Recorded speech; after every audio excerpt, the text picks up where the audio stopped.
In today's video, I'm going to teach you how to delete a section in Google Forms. This is useful when you want to clean up your form, remove unnecessary parts, or simplify the flow for your respondents. To get started, open your Google form. Head over to Google Forms and select the form you want to edit so you can access the main editor. Once you're inside the form, locate the section you want to remove in the main form area.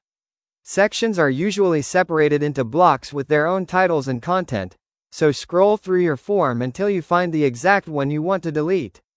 After selecting the section, look at the bottom right corner of the section card and click the three-dot menu.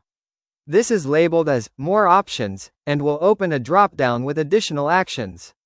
From the drop-down menu, click on Delete Section. This will immediately remove the entire section from your form, including all questions inside it.